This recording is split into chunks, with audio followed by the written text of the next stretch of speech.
à ce point-ci, voilà des sortes de hints, quoi. Parce que ça devient trop complexe et qu'il faut lui dire, bon, maintenant...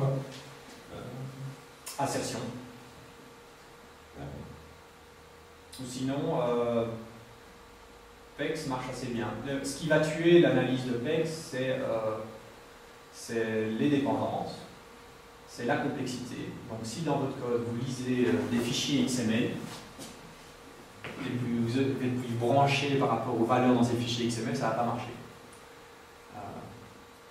Parce que parser un string, c'est quelque chose d'assez complexe.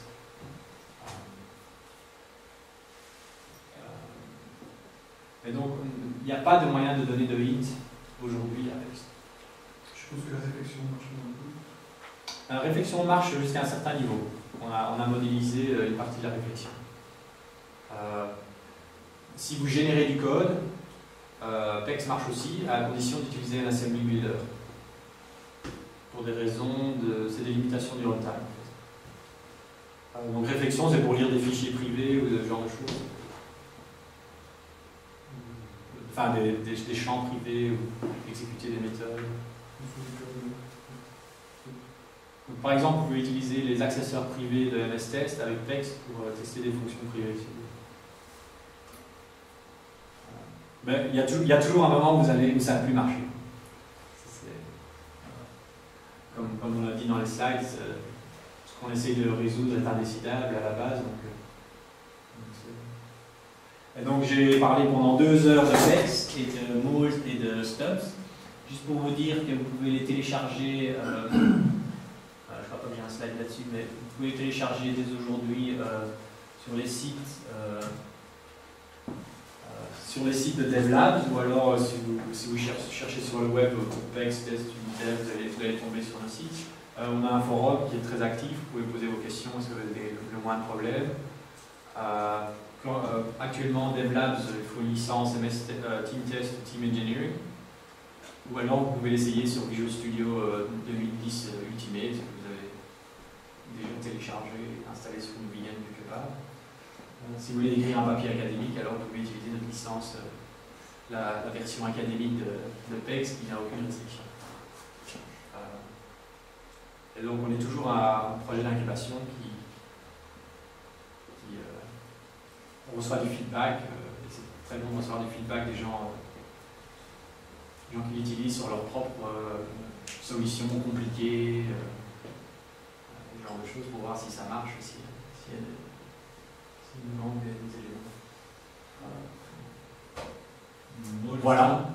Moule et stop, téléchargeables séparément. Ils sont tous bundlés pour le moment dans le même installateur. Probablement dans le futur, il y aura différentes versions où on pourra juste avoir mode, juste avoir ça. Est-ce qu'il est possible de notifier par un tag dans le code général quelque chose du genre Apex que certains tests sont supposés ne pas fonctionner pour ne plus avoir par la suite dans le rapport un gros message en rouge mais plutôt un petit warning en jaune? Oui, j'en ai pas parlé. On a un concept de assumptions, donc de présomption. Donc c'est comme une assertion, mais quand elle est violée, alors le PEX le balance le test. Il l'ignore tout à fait. Donc ça permet de former l'input, et par exemple si on considère que l'entrée n'est jamais nulle, voilà, on peut assumer que l'entrée n'est jamais nulle. Donc c'est exactement. Oui, c'est ça. Voilà. Parce que sinon on est perdu parmi des centaines de. Voilà. Donc on a avec ça silo, ou alors. Donc on a ça tout à fait, cette brodeur de PEX source. Est-ce que PEX est déjà utilisé en interne sur certains projets?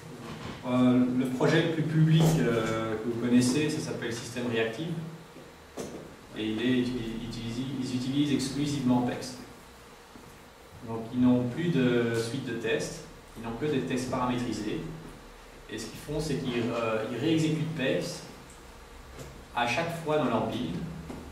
Donc PEX PEX régénère toute la suite de tests. Et s'il régénère un test qui échoue, alors le build échoue. Et alors ils peuvent aller voir le test qui a été généré, qui casse la suite. Donc c'est une suite de tests beaucoup plus dynamique que ce qu'on connaît maintenant, une vitesse unitaire fixée dans le temps. Et bon, c'est une équipe de 2 personnes aussi, un peu dans...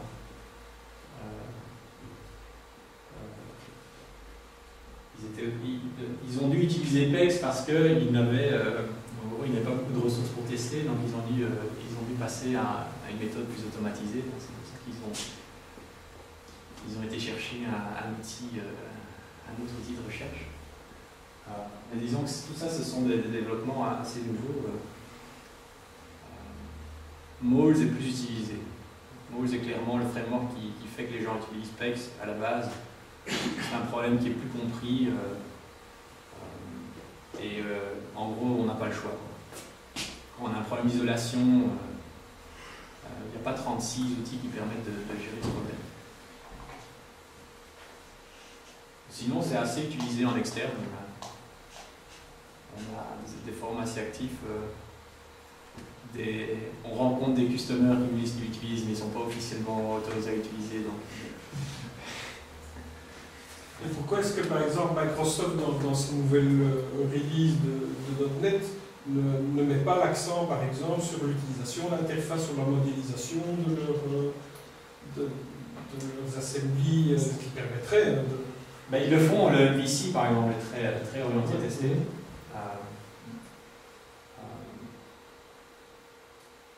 Microsoft est une grande compagnie. C'est ça. Chacun est concerné par sa problématique.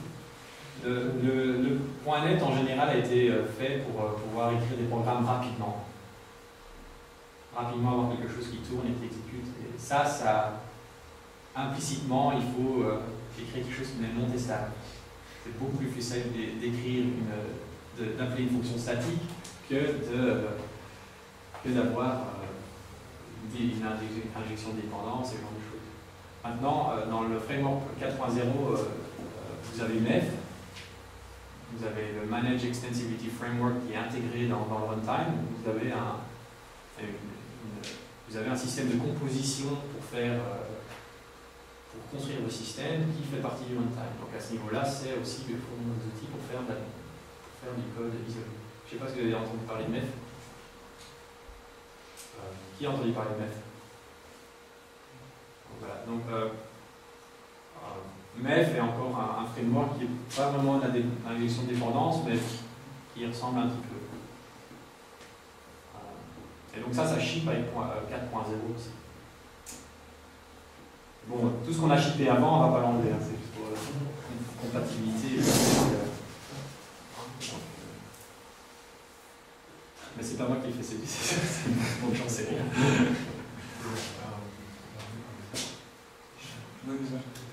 D'autres questions sur Moll ou Stub?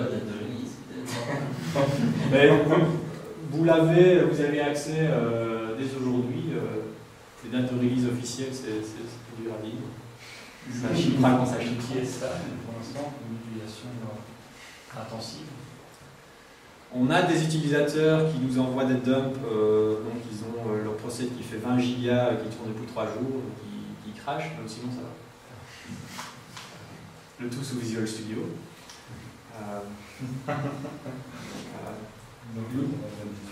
C'est pas impossible que vous exécutez un moment et que vous avez un gros Stack Overflow de PEX.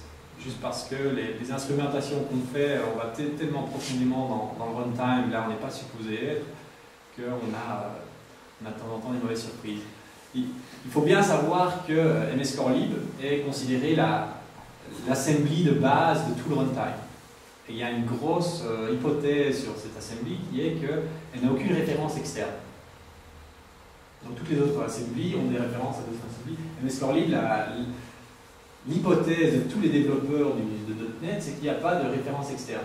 Nous, qu'est-ce qu'on fait avec notre instrumentation? On en met une.